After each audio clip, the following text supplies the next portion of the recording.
A story analysis of Silent Hill 2 by Fat Brett. How you doing, Mr. Fat? I'm gonna be honest with y'all, bro. This low-key, like, the ending made this game like a hyperfixation. I don't know, bro. This game, I don't know.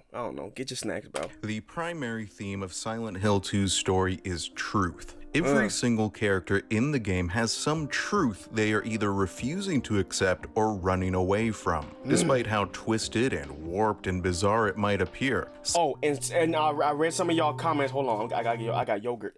So Maria and Mary are actually two different people. Maria? No, Mary. Maria is Silent Hill's version of Mary. And then somebody said at the beginning of the game, I hope he shows this clip, I'll have to find it. In the beginning of the game, James looks back and apparently the body of Mary is there. What? No, that's, I kind of want to see that now. Mary's body in car. Really? Silent Hill 2 remake. Is Mary in the back? Oh, this nigga hacked the game. Is she really? Do your little thing. Do your little hacking thing.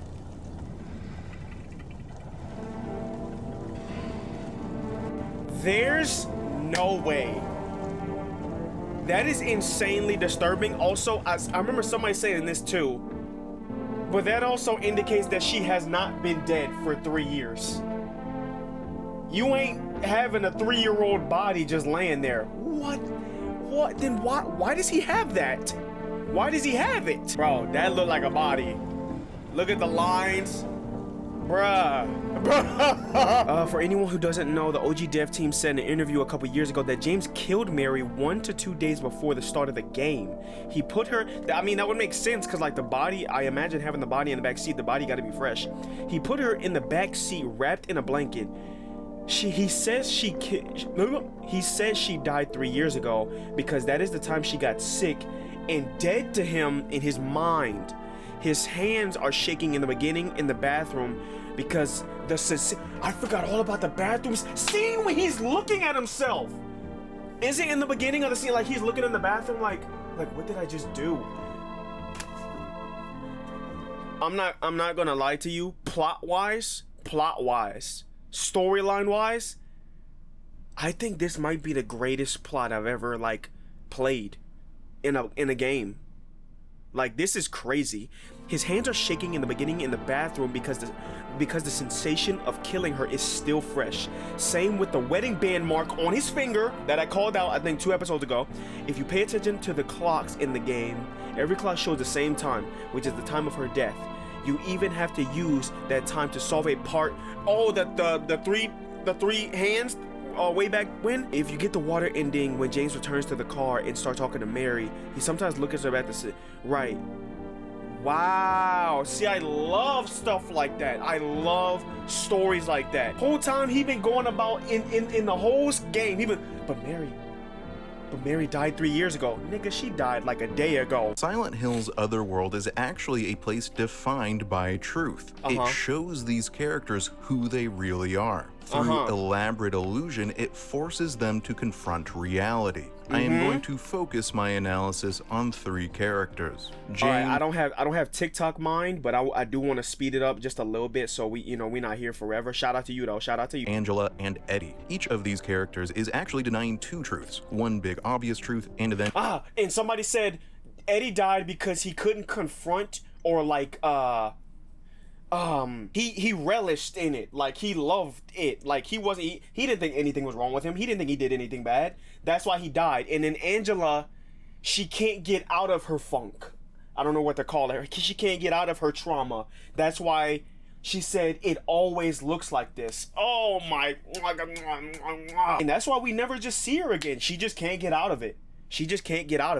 Some people said I was on point with the brother too.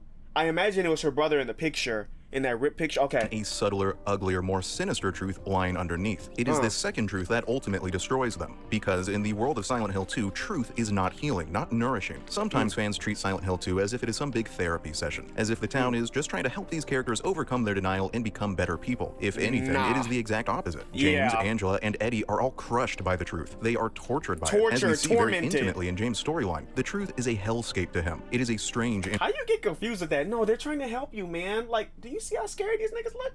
I don't think they're trying to help me. They're trying to reveal, but I don't know about help. A cruel nightmare full of hideous monsters from which he cannot escape. Okay, so let's talk more about James. In the very first shot of the game, we see him gazing into a bathroom mirror, into his own shadowy... Look at that! Oh, this is amazing. Oh, this is so good. I have to buy it. I have to buy a disc. I want it. I want a disc, and I'm gonna buy the original if I can find it. I love this story. Look at him, like, bro, he really killed her like last Tuesday, like 2 days ago.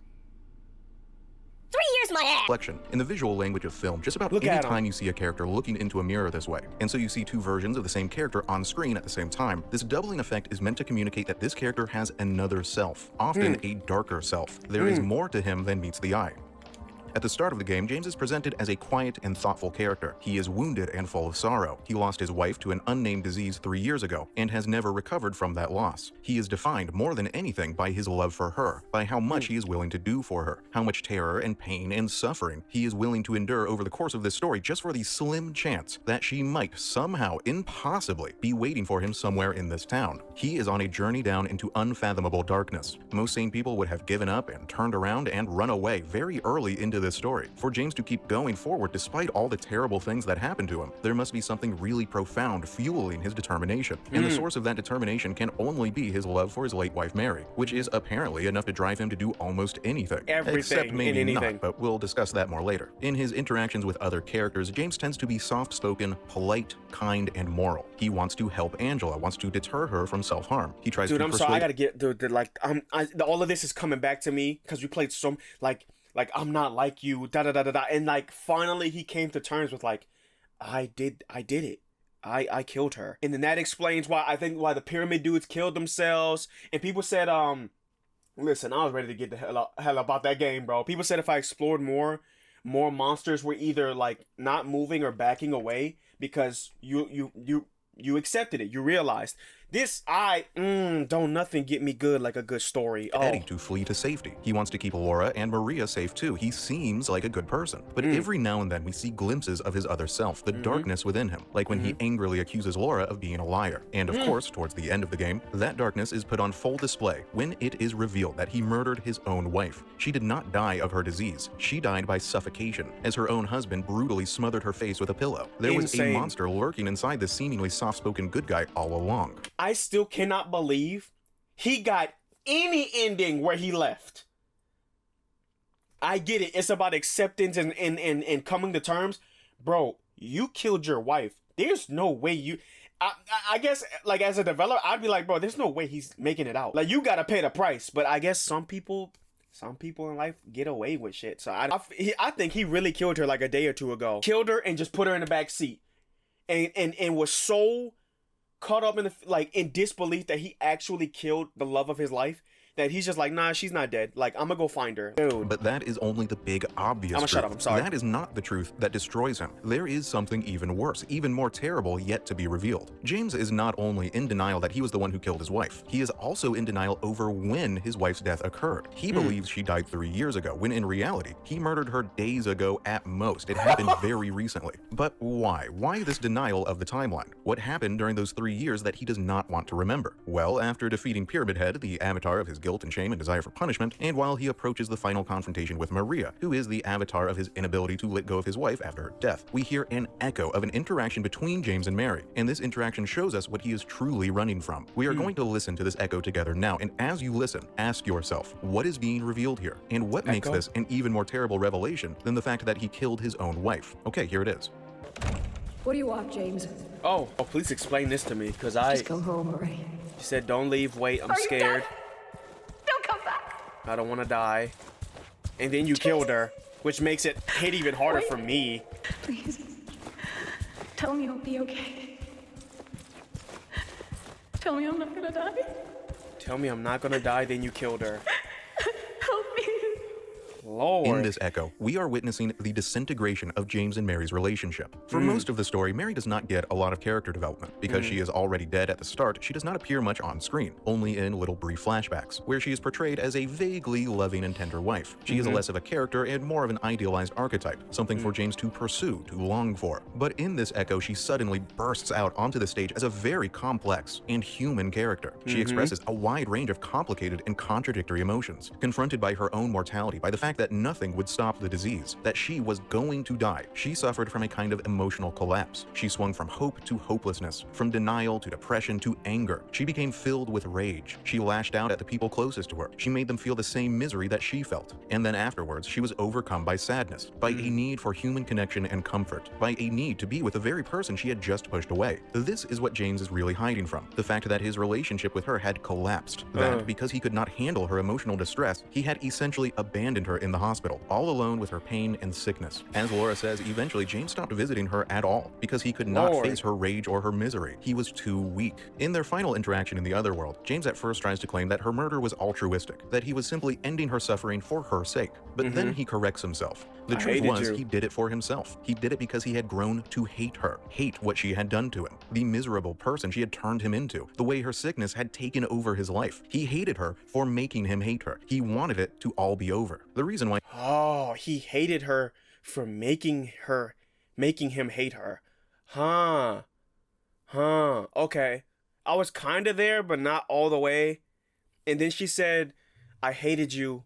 He said, I hated you. But then she said, then why do you look so sad? That's when I thought, like, okay, he don't really hate her from the depths of his soul. It just, Mama, I don't know how to put it into words. Like, the whole thing, the marriage kind of fell apart because she was dying. Him stop visiting makes me so sad to hear. He cuts all 3 of those years out of his memory is because it was during those 3 years that his love for Mary was truly tested, and he failed. His love was not strong enough. He was not strong enough. Woo! It's because he failed. Fuck. Oh my God. He tunes it out of his head because those 3 years, that test failed.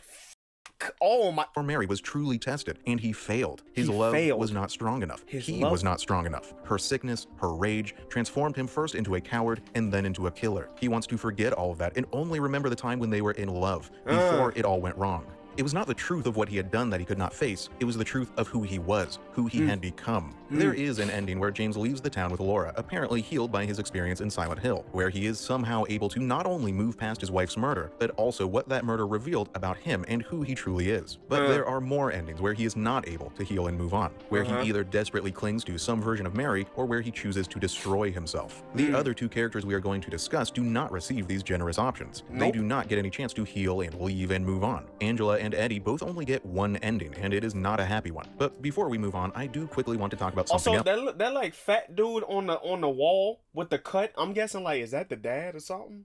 Is that symbolism? I'm still like, what the hell is that? This is probably going to sound like a crazy comparison, but Joel from The Last of Us always reminded me of James.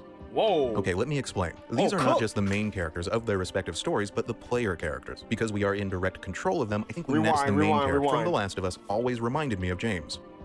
Okay, let me explain. These are not just the main characters of their respective stories, but the player characters. Because we are in direct control of them, I think we naturally develop an intimacy with them. These characters are us to some extent. They are our avatars in this fictional world. Their success or failure is our success or failure. And perhaps even more than that, because we spend so much time with them, we witness their humanity. We see them at their best. When they're fighting to do the right thing, we see their suffering and their pain, and how hard they fight to overcome each challenge. We also see them at their worst. Invested in their journeys. And so when we finally see them commit these terrible, awful, perhaps even unforgivable crimes, it can lead to a really fascinating emotional experience for the audience. How do we react when these characters, who we have invested so much time and feeling into, when they do things that we ourselves would never choose to do, that we cannot condone or justify? You can see similar audience reactions to both characters. Sometimes people will finish the games and say, oh, Joel or James is a monster, a criminal, a murderer, a terrible, evil person, and I don't like him just one bit. It's almost as if they have been betrayed by that character. At the other end— Okay, is it crazy to say I don't feel as bad with Joel? Because, like, I ain't about to get into the whole, that I'm not opening up that, bro. Again, when of the perspective, you have people saying things like, oh, I love James or Joel. I feel so close to him. I wish he was my dad or my husband. Everything he did. I don't know who's saying that about James. James, you've been weird since the first episode, so I don't know who's saying that about James. Of course, there is a middle road here where we can recognize that these characters are written to be complicated and contradictory, to be both generous and selfish, to be both empathetic and monstrous, which makes them feel far more real than a character who is only evil or only good. I guess I don't have a real content to be. Just this visual of him like touching his face, I'm now realizing I love when stories do that. They do something in the beginning that you don't really pay too much mind to, and then when you finish the game or finish the show or finish the anime, you go back and you're like, oh, that's why he was like, I love that. So like finding out that he killed her like a day or two ago, and now he's like shaking and magnifique. I guess I don't have a real point here. I just find the comparison interesting. Anyway, let's move on to the second character from Silent Hill 2 that we are going to discuss, Angela. In many ways, Angela is clearly intended to serve as a foil to James. She is on a very similar quest to his own. She has come to this strange town in search of someone close to her, someone she cares very deeply for. In her case, she is searching for her mother. Their two journeys parallel each other. She explores her own nightmare world, her own personal psychological hellscape. Just like James, there are two truths to be revealed in her background. A big obvious one, and then a much uglier and more sinister truth underneath. She is slowly ground down by her time in Silent Hill, and by the end has seemingly given up all hope. Her ultimate fate demonstrates one possible end to his own story. But let's start over from the beginning. We first meet Angela in the graveyard near the beginning of the game. With this setting, the writers are immediately making a connection between her character and death, mortality, and melancholy. Her behavior feels distinctly off in this first scene, like there's something not quite right here. She is very young and completely alone. She seems a bit confused. She is looking for multiple family members, but does not appear to have any clue where any of them might be. She is anxious and nervous and suspicious, and she offers this vague warning about the town. You shouldn't go there, there's something wrong, maybe dangerous. The next time we see her is in the apartment building, and notice how the writers are reusing this doubling imagery with the mirror. Once again, through the visual language of the scene, they are telling us there is something else to this girl. She is more than she appears to be. In this scene, she is portrayed to be depressed and clearly experiencing some suicidal ideation. She is emotionally erratic, switching dramatically between melancholy and accusatory, from panicked and defensive to pleading and desperate. She is all over the emotional map. She has some serious psychological wounds. James takes away her knife, so at least for now, she cannot act on any thoughts of self-harm she might have. The remake added a new scene with her in the park, but I'm gonna skip right past it to the next scene, which takes place down in the labyrinth. This is one of the most disturbing scenes in the entire Silent Hill franchise, and has only become more so with the changes made in the remake. This is the abstract daddy boss fight. This monster is shaped like two human figures lying on a mattress. One figure is larger than the other, and the larger one is lying on...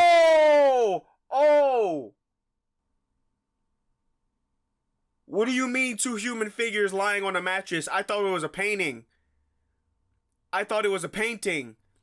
Two human figures lying on a mattress.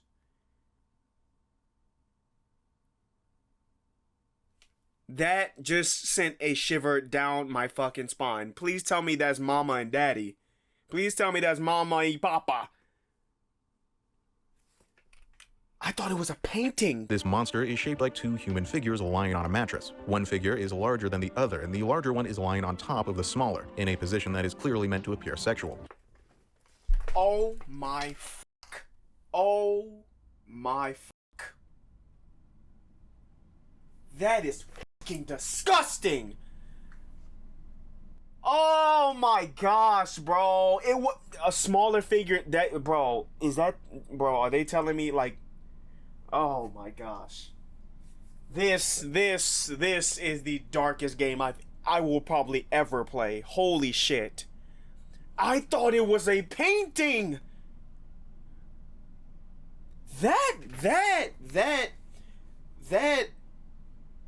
This is fucking me up. That's really bad. Wow. A larger figure on top of a small fucking ew, man.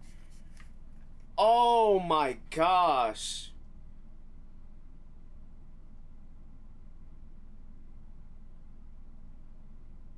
No exaggeration, bro. Like that me finding out what this is on the level of finding out what James did to her. James did his what? Oh, that's so fucking nasty. Oh, that's so disturbing. And like her being a smaller figure indicates that like he did that young. He did that fucking young. Wow. I gotta hear more about how he views. Because I said Angela feels more like a victim.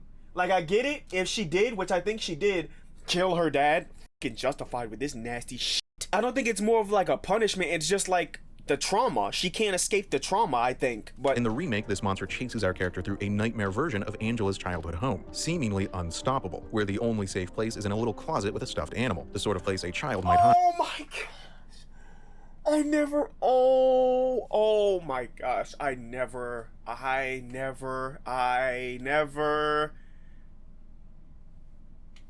my god. I never realized that was a closet. I thought it was just a little room, bro. And then a stuffed animal. That's so fucking...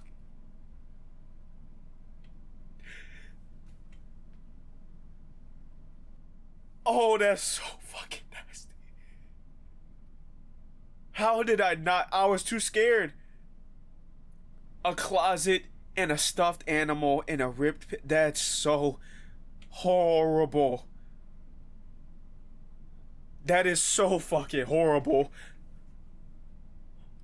It is one of the most genuinely terrifying and unsettling sequences I have ever seen in a horror video game. It is masterclass work. This is the reveal of the big obvious truth in Angela's storyline. Her father emotionally, physically, and sexually abused her, and in the end, she killed him to save herself. But believe it or not, there is an even worse truth yet to be revealed here. Her storyline is about as dark gets. Following this boss fight, Angela, in a rage, accuses James of pursuing her, of having ulterior motives for helping her, and of being unfaithful to his wife, all of which he somewhat weakly attempts to deny. And then she leaves, saying that she still needs to find her mother. In her desire to find her, there's a suggestion that even though her father was a monster, maybe she had a good relationship with the other parent. Maybe her mother was her safe haven, her protector, someone who loved and cared about her, you know, the way a parent is supposed to. That's why I think she said at the end, wow, this is the darkest shit I've ever played.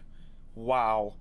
I think the mother wasn't good either, which is why she said something at the end of like, where are you at, mom, so I can join you or something, like I don't know. I think she might have killed her family. However, in her final scene, something else is revealed, that subtler, uglier truth, the one that finally destroys her. Just like last time, we are going to watch this scene together, and once again ask yourself, what is being revealed here, and why is it even worse than what we've already been shown? Let me try to lock in. Right? Mama, I was looking for you. You're the only one left. Maybe then I can finally rest. Mama. What's wrong? Wait. Oh, Angela. You're not my mama. It's you. Thank you for helping me earlier. But I wish you hadn't. Even Mama said it. I deserve what happened. No, Angela, that is not. Bro, did she say that in mine? I remember her saying, I deserve what happened. Did she say even Mama said it? Oh, burn the whole family to the ground. I didn't catch did I catch the even Mama said it part? I can't believe I beat this. Not True. Even Mama said it, I deserved it. Fuck the whole... Wow. Dude, that fucking monster. Him describing it, like, I can't believe I didn't notice. I mean, I was too scared, but that's fucking disgusting, bro. Don't pity me. I'm not worth it. Or maybe you think you can save me? Ease my pain. Will you love me? Dude. Care for me? Heal all my pain? That's what I thought. Bruh. James. Give me back the knife. She feels like this is the only out, bro. Saving it for yourself. Either kill yourself or stay in here forever. It doesn't change anything. In this scene, it is revealed that Angela's mother, that person she has been so desperately searching for the entire game, the one we thought might be the good parent, the one who really cared for and loved her daughter, was actually just as horrid and hideous as her father. Angela did not have any safe haven. She did not have anyone to protect her. She has spent all this time searching for someone who does not want her. And when she finally accepts this truth, it destroys her. She has nothing left to cling to. Just like with James, the town of Silent Hill has forced her to confront reality, and that reality might as well be hell. For this one scene, we see Silent Hill from her perspective, a place permanently burning, a place of fire and pain, flames that can never be put out, damage that can never be repaired. She has come to believe that no one will ever love her, care for her, or heal all of her pain. How could they if even her mother did not? James. And that's how some people feel it. That's how some people feel in real life. There is no fixing it. There is no fixing me. Like, it's either stay here or I exit.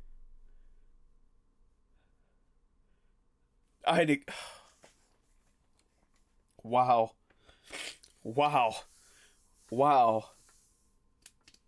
Wow. Silence in the face of her question only confirms it for her. That is when she asks for the knife back. She has made a decision. Her time in Silent Hill has caused her to finally lose all hope. In this moment, she chooses self-destruction. And listen to how calm and cold her voice is when she asks for the knife. How the emotion has drained from her voice, as if she is empty and hollow. This mirrors a potential end for James' own story, in which he drives his car into the lake. There is a note you can find in the hospital which discusses a patient. This patient suffers from some form of hallucinations or delusions. He has crossed over to somewhere else, probably Silent Hill's other world. However, suffer is not really the correct word, because his delusions are more pleasant than reality. He is happy there. The doctor writing the note questions whether it is really the right thing to force the patient out of that happy fake world and into harsh, unhappy reality. We could ask the same question about Angela. Is she really better off knowing the truth? Or was she better off when she believed a lie? When she believed her mother still loved her, still wanted her? When that belief still gave her some form of hope to cling to? Of course, the story of Silent Hill 2 offers no objective answer to that question. It is left to the audience to ponder. We still have one character left to discuss, Eddie.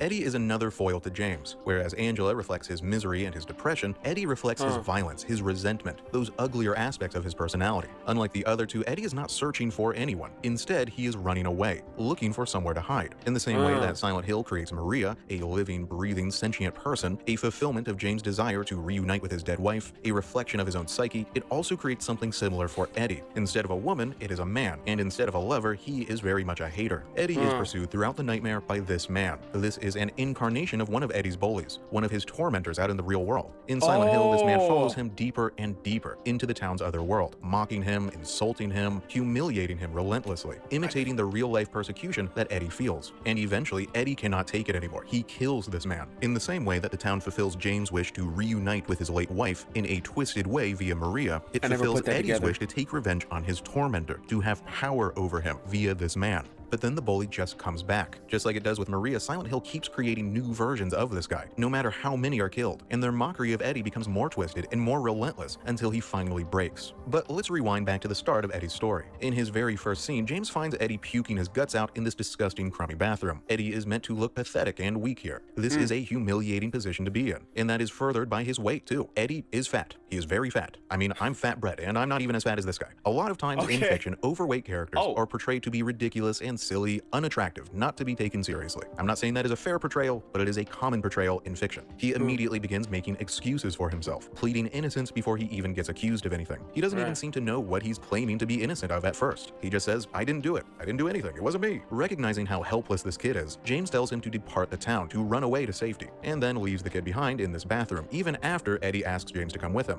In a very subtle way, James is, unintentionally, treating Eddie the same way his bullies do, not taking him seriously, talking down to him. This creates a budding resentment which will eventually blossom into deadly violence. In his next appearance, we find Eddie speaking with Laura. She actually gives him some decent, if naive, advice. He reveals to her that the police are after him, and she tells him that, instead of running away, he should just go back wherever he came from and apologize. Of course, an apology will definitely not solve all of his problems, but she is right that his only chance of salvation is to stop running away and face his problems head on. Unfortunately for him, he never heeds her advice. This scene plays out slightly differently in the two different versions of the game. In the remake, it takes place in a movie theater, and Eddie is stuffing his face with a bucket full of sticky strawberry sauce. In the original, it takes place in a bowling alley, and Eddie is eating an inexplicably fresh pizza, which leads to one of my all-time favorite lines in any horror game. This town is full of monsters. How can you sit there and eat pizza? She said she was fine by herself.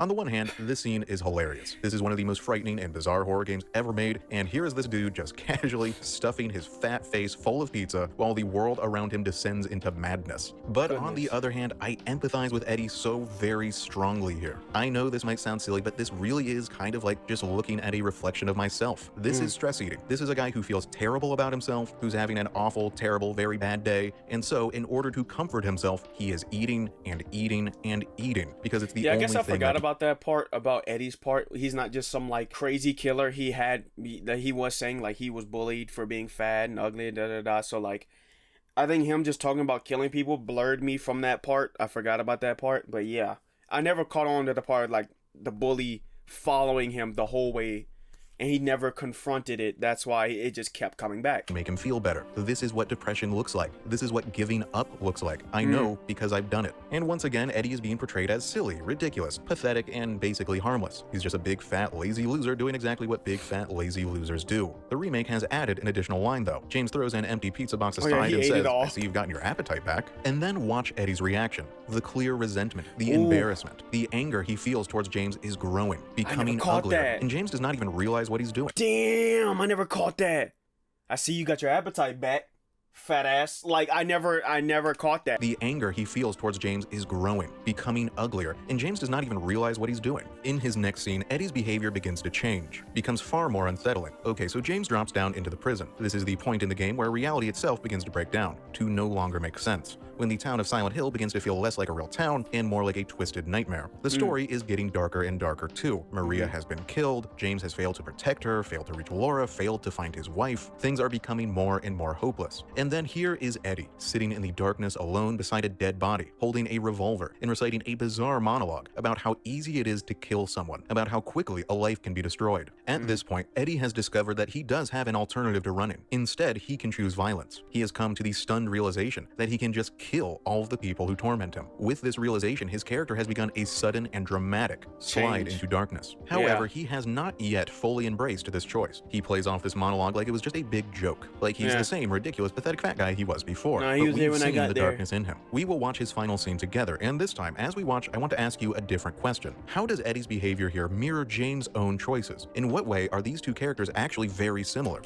Pausing, I'm gonna subscribe to you, dude. I like hearing you talk. I like how you talk. And this time, as we watch, I want to ask you a different question. How does Eddie's behavior here mirror James' own choices? In what way are these two characters actually very similar? Okay, here it is. I mean, James well enough alone, huh? You just had to follow me all the way out here. How many times do I have to kill you? Eddie. Whoa, Eddie, it's me. Oh. Hi, James. Eddie, what are you doing? Well, what's it look like I'm doing? You fat, disgusting piece of shit, you make me sick. You gonna cry, fat ass? You gonna run to your mama? Waste of skin, why don't you just kill yourself? That's what they were telling him. Well, maybe he was right. Maybe I am nothing but a fat, disgusting piece of shit. But you know what? It doesn't matter if you're smart, dumb, ugly, pretty. It's all the same once you're dead. And a corpse can't laugh. Eddie. What's that? You want to talk down to me some more? Tell me to relax? You're just like the rest of them, James. No, I don't want. Shut up! You think I'm stupid. You think I don't see it. But you've been laughing at me all along. Ever since we first met. But you ain't laughing now, are you?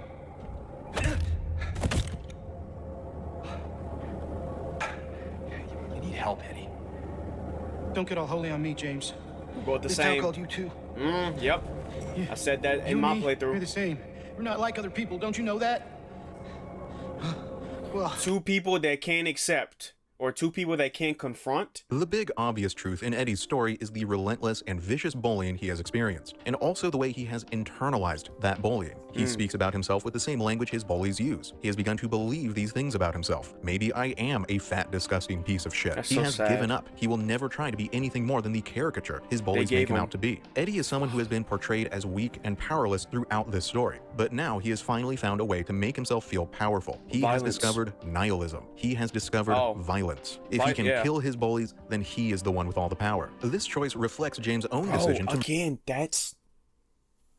that's so real life, bro. Like, people get relentlessly bullied all the time. And then people make the jokes today, but like, they get relentlessly bullied and then they scare shitless when they rolling up at school. Not saying it's good. Absolutely not. But like, you bully someone and they're close to the edge, then you push them off the edge, and either gonna take themselves out or they gonna go the other route. You know what I'm saying? Like, all I got is violence now. all I got is violence. When I don't have this weapon in my hand, I feel like I'm a fat piece of garbage, or etc. When I got this weapon, I hold all the power over all of y'all. If he can kill his bullies, then he is the one with all the power. This choice reflects James' own decision to murder his wife. He took control of his own miserable situation in the exact same way, by simply killing the problem. In this scene, Eddie becomes a reflection of James' worst self. For a little while, Eddie is in total control of this scene. Notice the way he interrupts all of James' lines, the way he dominates the conversation, but it does not last. Eventually, James pushes back, reasserts control. That is what the punch to the face is, and once again, Eddie is left in an embarrassing position, lying on his back on the ground, overpowered by another man. But this time, he refuses to accept it. He desperately fights to cling to this newfound power. The subtler second truth in Eddie's story is the way his bullying has twisted his personality, turned him paranoid, depressed, and full of hate. Again, this clearly mirrors the exact same transformation James underwent during those 3 years of his wife's illness, from loving husband into murderous monster. This boss battle, like so many other boss battles I have discussed in other games on this channel, is really a confrontation between the protagonist and the worst version of himself. Usually, when a protagonist defeats a dark reflection like this, it is meant to be a demonstration of some sort of character growth, of strength, but not this time. James feels terrible for having killed another human being, for having once again failed. This is one of James' darkest moments. Damn, nigga, so this the second, that's the second, they gave me the trophy, like, yo, like, this the first human I killed. I remember that trophy popping up, I'm like, wow, like, we've been killing all these monsters, this the first human. Nigga, you got a whole dead wife in the back seat. On this channel, I have often discussed the genre of cosmic horror, and the unique way that cosmic horror stories tend to twist the search for the truth. In most stories, the search for the truth is depicted as noble, honorable, and a morally good one. Scientists and investigators and detectives doing what is right, because the truth is right. But in cosmic horror, the search for the truth often leads characters to discover hideous, terrible things about the nature of reality, or the nature of the universe, or like the nature of humanity's truth. place in that universe. These revelations break their minds, cause them to go insane. Now, I do not change their think Silent Hill 2 can perspectives. be labeled as cosmic horror, but its depiction of the theme of truth is very similar. However, instead of it being big, grand, huge truths about the nature of the universe that destroy these characters, it is small, intimate truths. James being unable to deal with the way his relationship with his wife collapsed. Angela being unable to accept that her own mother did not love or protect her. These small, intimate truths end up being just as destructive as the big, huge ones. Angela chooses self-destruction. Eddie chooses violence. And depending on the ending, James chooses to drive his car into the lake.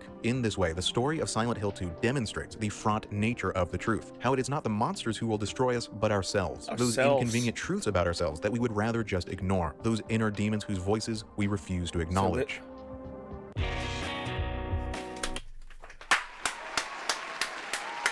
Bro, Fat Brett, amazing video. I don't know how to like, this game is so horrible, but it's an amazing game. Even finding more out about Eddie, like, it's like, damn, bro. I was so caught up in the boss battle, I didn't even really catch a lot about Eddie. Angela, dude, that is literally the most